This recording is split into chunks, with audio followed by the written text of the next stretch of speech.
Turkey is responding to President Trump's tariffs with a set of their own. President Recep Erdogan's administration has fired back against some of America's most popular products. Manila Chan has been following the story and joins us with more.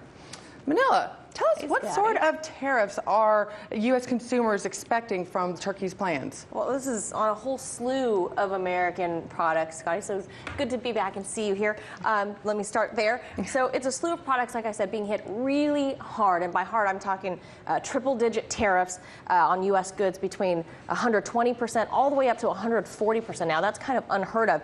They're talking about hitting American cars, American alcohol, American tobacco. In fact, earlier today we heard President Erdogan calling for an all-out boycott on American iPhones entirely, telling people not to buy Apple products. And in fact, his VP, Fuad Oktay, he said he called it the principle of reciprocity over the U.S.'s deliberate attacks on our economy. He called this an attack on their economy, so they're taking this very personally. Well, we have seen over the past few weeks that the Turkish lira is plunging against the U.S. dollar. Doesn't that show that the U.S. sanctions against Turkey are actually working? Well, it's true that the Turkish lira has taken a dive in recent weeks, but only if you're looking at it as it's pegged to the U.S. dollar. The Turkish economy has really, I mean, let's face it, been in flux for a long time already, way before President Trump got to office. So certainly the Trump's moves are not stabilizing their economy. It's not making relations any better, so investors are kind of nervous there.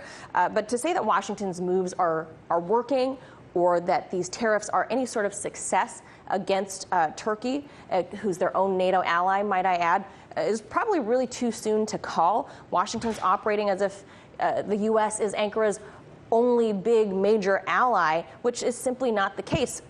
While Turkish relations are souring with the U.S., Turkey's over here tightening up relations with Russia. So they're having better relations going that way. Sergei Lavrov just met with his Turkish counterpart in Ankara last night. They've just struck up a deal to basically bypass the American dollar and tie the lira to the ruble in conducting their own business. So they're kind of working their way around the U.S. dollar. Well, it's interesting because Washingtons do have this fear if Turkey grows closer to other allies, especially Russia, it seems like. What are some of these fears besides just the economic impact? Well, I guess the best way for me to summarize is kind of compare this to like a bad relationship. When you're dating, right? Back in the day, when you're dating, you know, Washington's kind of this nervous Nelly partner. You know, the powers in Washington, they like to have this exclusive relationship with whoever they're dating, and in this case, their ally, Turkey. They have a hard time just casually dating, letting They want commitment. They definitely don't have a fear of commitment. They want to lock it down, but not only that, they want to lock you down, but you got to play by their rules. Washington says you got to do it this way. If you're going to date me, you got to date me by these rules. This is how we're going to play, and this is what trade is going to look like. Now, to be fair, this is nothing new for the Trump administration. They didn't invent the wheel.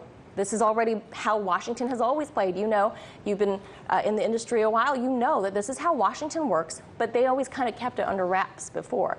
The Trump administration has kind of put it all out there and said, hey, you want to dance with us, you want to come to our party, this is how you got to play. But I think most of all, Scotty, Washington's biggest fear is really just becoming obsolete. They want to be the power player. They don't want to be yesterday's paper. And right now, we're kind of seeing the bypass, which is, you know, going around Washington, and Ankara is now working with Moscow. So I think Washington's got a lot to worry about. Well, I think Washington needs to learn that jealousy doesn't look good on boyfriends or on countries and politics. Great analysis. Thank you for sharing with us. Thank you. Hey YouTube, thanks for checking out our channel. We hope you enjoyed the video. We have tons of content for you just like this. For more of RT America's one-of-a-kind news and analysis, be sure to subscribe and never stop questioning more.